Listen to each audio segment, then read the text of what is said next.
Syrie, les Alliés ont mené une frappe contre les armes chimiques d'Assad. De notre correspondant à Washington.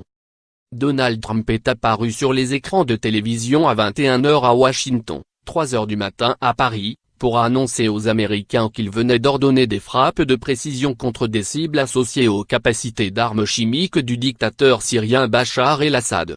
Une opération combinée avec les forces françaises et britanniques est en cours. Nous les remercions toutes deux.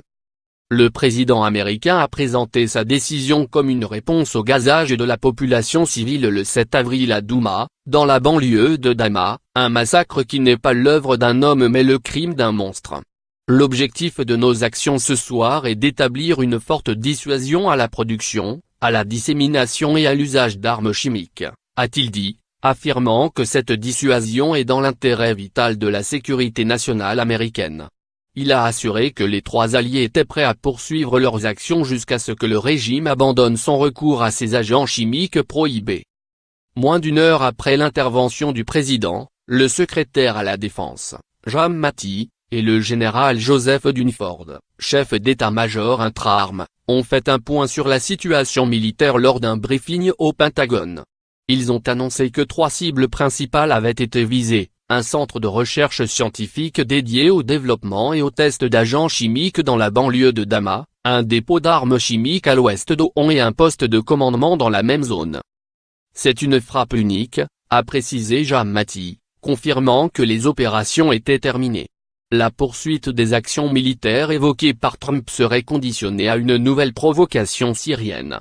L'année dernière, il n'avait pas compris le message, a déclaré le patron du Pentagone, en référence aux 59 missiles Tomahawk tirés contre des bases du régime en avril 2017. Cette fois-ci nous avons tapé plus fort, a-t-il dit. Je crois que nous avons envoyé un signal très puissant. Damas a claironné avoir abattu 19 des missiles tirés par les Alliés, ce que le Pentagone n'a ni confirmé ni démenti. Nous n'avons pas de détails à cette heure, a dit le chef d'état-major, donnant un nouveau rendez-vous à la presse ce samedi à 9 h. Le général français Jean-Pierre Montaigu, attaché de défense à l'ambassade de France, était présent à ses côtés, comme son collègue britannique, mais les deux hommes n'ont pas pris la parole. Le général Dunford a insisté sur le luxe de précautions prises pour éviter les victimes civiles et les forces étrangères présentes en Syrie. Il a cependant indiqué que, contrairement aux tirs d'il y a un an, les Russes n'avaient pas été prévenus à l'avance du choix des cibles. Il y a simplement eu une communication pour obtenir la déconfliction de l'espace aérien, comme c'est la routine avant n'importe quelle opération en Syrie, a dit l'officier.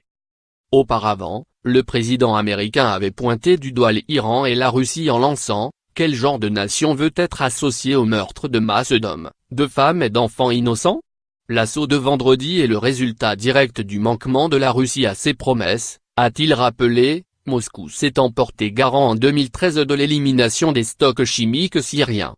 La Russie doit décider si elle veut continuer sur cette pente sinistre ou si elle veut rejoindre les nations civilisées comme une force de paix et de stabilité, a dit Trump. Il a précisé que, pour sa part, l'Amérique ne cherche pas à rester indéfiniment en Syrie, en aucune circonstance.